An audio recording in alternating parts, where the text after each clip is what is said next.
अस्सलामुअलैकुम नाज़रीन, मैं हूं आपकी मेज़बान सानिया गुल। नाज़रीन, क्या तारीखी शवाहिद के मुताबिक अर्तुगरुल बुत परस्त गैर मुस्लिम थे? तारीखी शवाहिद आज इस वीडियो में हम आपके सामने पेश करेंगे, तो वीडियो को आखिर तक लाजमी देखिएगा। और जिन तारीखी कुतुब का मैं हवाला इसमें दूंगी उनको भी इंटरनेट पर खुद देख लीजिएगा और उनका लिंक भी डिस्क्रिप्शन में हम दे रहे हैं। वीडियो शुरू करने से पहले आपसे गुजारिश है कि अगर आपने अभी तक हमारा चैनल सब्सक्राइब नहीं किया तो कर लीजिए, ताकि हमारी हर आने वाली वीडियो आप तक बासानी पहुंच सके और आप उसे देख सके। नाज़रीन किराम, आजकल सोशल और इलेक्ट्रॉनिक मीडिया पर तुर्की ड्रामा अर्तुगरुल का खूब चर्चा है। कोई कहता है कि इस्लामी तारीख के सुनहरी दौर की कहानी है और पाकिस्तानियों को अपनी तारीख से रोशनास कराने के लिए ये ड्रामा जरूर देखना चाहिए। तुर्की की तारीख पर एक बड़ा इल्मी काम 4 ज़ख़ीम जिल्दों पर मुश्तमिल है, जिसकी तदवीन में तुर्क और उस्मानी तारीख पर अथॉरिटी प्रोफेसर सुरैया फारूकी मामन मुदीर के तौर पर और उनके अलावा दीगर तुर्क मौलिकीन भी शामिल थे। इसकी पहली जिल्द में, जो 1071 से 1453 के ज़माने से मुतालिक है, अर्तुगरुल का नाम सिर्फ एक जगह सफ़ा 118 पर मज़कूर है। मुसन्निफ के नज़दीक अर्तुगरुल के बारे में हम कुछ नहीं जानते और उसकी मौजूदगी का पता उसके बेटे उस्मान के एक सिक्के से चलता है। मुसन्निफ के अल्फाज हैं कि उर्दू में इस सिलसिले में सबसे ज़्यादा मारूफ और पढ़ी जाने वाली किताब डॉक्टर मोहम्मद अजीज़ की 2 जिल्दों पर मुश्तमिल दौलत उस्मानिया है। मशहूर इल्मी इदारा दारुल मुसन्निफीन आजमगढ़ की शाया करदा इस तारीख का दियाबचा सैयद सलमान नदवी ने लिखा और इस किताब का मकसद मुसलमानान हिंद को तुर्कों के कारनामों से रोशनास कराना था।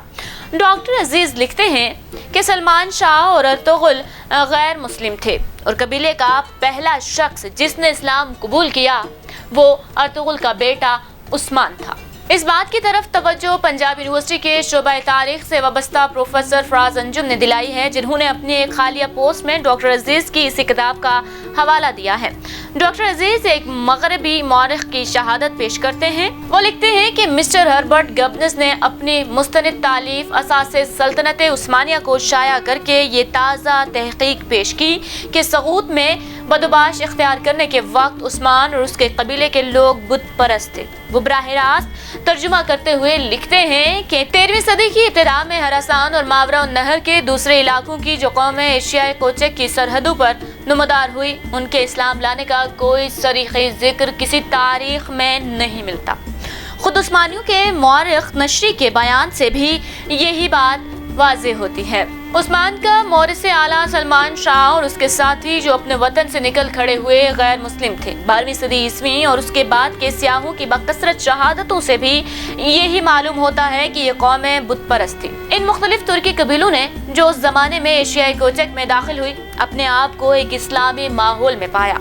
उस्मान और उसके कबीले के इस्लाम लाने से उस्मानी कौम पैदा हुई।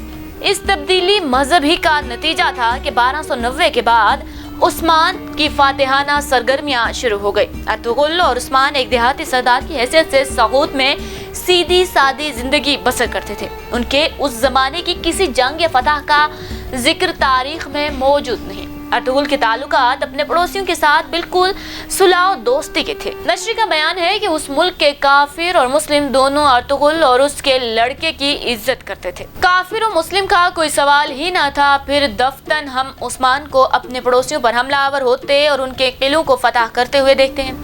इन लोगों में एक ऐसा तबलीगी जोश है जो सिर्फ उन्हीं लोगों में पाया जाता है जिन्होंने हाल ही में मजहब तब्दील किया हो। याद रहे कि अर्तुगरुल के बाप का नाम सलमान शाह होने के हवाले से भी शकूक पाए जाते हैं, क्योंकि उसके एक हकीकी किरदार होने की वाहिद शहादत उस्मान के नाम का एक सिक्का है, जिसमें उसका नाम उस्मान बिन अर्तुगरुल बिन कंदोज अलग लिखा गया है। सलमान शाह को पहली मरतबा अर्तुगरुल का बाप 1465 में लिखे गए अनवरी के दस्तूरनामे में कहा गया है। इन 2 मुस्तनद किताबों की शहादत ही ये साबित करने के लिए काफी है कि ड्रामे के अर्तुगरुल का तारीख के अर्तुगरुल से कोई ताल्लुक नहीं। तारीख का अर्तुगरुल तो शायद मुसलमान भी नहीं था, और अगर मुसलमान था भी तो सलीबी और मंगोलों के खिलाफ जहाद की वो सारी तफसीलात जो ड्रामे में दिखाई गई हैं वो इकबाल के अल्फाज हैं, जरा सी बात थी अंदेशा अंजुम ने उसे बढ़ा दिया फकत जेब। दास्तान के लिए ड्रामा आपको पसंद है तो उसे अफसाना समझकर जरूर देखिए, लेकिन खुदारा उसे इस्लाम का ड्रामा न बनाइए। गए जमाने में अजीम इंसानों से मुतालिक झूठी सच्ची कहानियां कहकर उन्हें खुदा और भगवान का दर्जा दे दिया था। آج ہم خدا تو نہیں کہتے لیکن جھوٹے سچے ہیرو ہم نے خوب گڑھ رکھے ہیں۔ وطن عزیز میں ایسے جھوٹے ناخداؤں کی پہلے ہی بہتات ہے۔ برائے مہربانی باہر سے اور درآمد کر کے ماحول میں مزید بگاڑ پیدا نہ کی جائے۔ امید کرتے ہیں ہمارا ویڈیو آپ کو ضرور پسند آیا ہوگا۔ مزید ویڈیوز کے لیے چینل کو سبسکرائب کیجئے، لائک اور شیئر کرنا مت بھولیے گا۔ اجازت دیجیے، اللہ حافظ۔